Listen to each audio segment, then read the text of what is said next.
जबरदस्त एक्टिंग ने इस मूवी को और भी अच्छा बना दिया है। ये एक crime drama fantasy thriller movie है जिसकी IMDb rating 6.5 star out of 10 है और मेन ये मूवी एक लव स्टोरी के बारे में है। तो एक लड़का जिसे सभी लोग उसकी गर्लफ्रेंड का मर्डरर समझते हैं, वो लाख कोशिश करता है पर लोग उसकी बात नहीं मानते, लेकिन उसके पास अचानक कुछ ऐसी शक्तियाँ पावर्स आ जाती हैं। अब क्या वो उन पावर्स की मदद से असली कातिल मर्डरर का पता लगा पाएगा? चलिए देखते हैं कि वो किन कठिनाइयों का सामना करने वाला है और अपने आप को कैसे बेकसूर साबित करेगा। So let's explain this movie. कहानी की शुरुआत में हम एक पेरिस नामक एक लड़के को देखते हैं जिसके घर के सामने रिपोर्टर्स मीडिया वाले होते हैं और उससे बस यही सवाल करते हैं कि उसने मैरिन को क्यों मारा। एक पेरिस वो मैरिन से बहुत प्यार करता था और अब जब अचानक मैरिन मर गई है तो उस पर यह आरोप है कि उसने मैरिन का रेप किया और उसे मार डाला। लेकिन सारी बातों को डिनाई करता है और अपनी कार में यहाँ से चला जाता है। एक अपने पेरेंट्स के घर आता है जहाँ उसकी मॉम लीडिया और पिता डेरिक इगी को दिलासा देते हैं और कहते हैं कि सब ठीक हो जाएगा।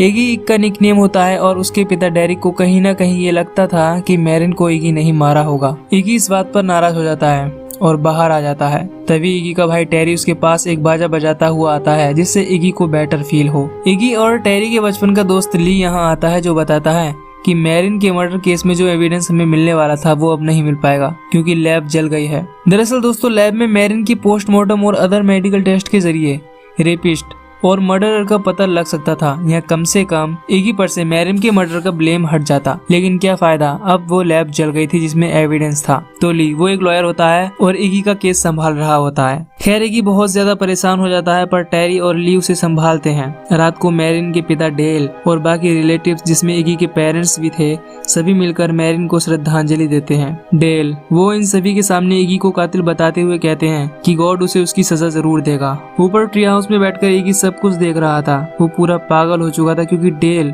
वो उसे बेटे की तरह मानते थे और अब अपनी बेटी का कातिल मानते हैं। इन सब के जाने के बाद इगी मैरिन के लिए जलाई गई कैंडल्स पर पेशाब करता है और गॉड को बुरा भला कहता है। तभी ग्लेना आती है और ये भी इगी की बचपन की दोस्त है। ग्लेना एक बार में काम करती है। यहाँ ग्लेना इगी को संभालती है।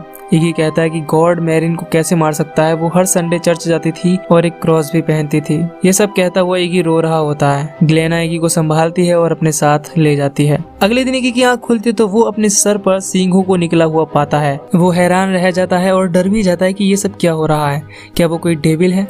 ये सब सवाल इगी के मन में थे। इगी ग्लेना के पास आता है और अपने सर पर निकले सींगों के बारे में बताता है, बट उसे ये सब देखकर जरा भी अजीब नहीं लगता।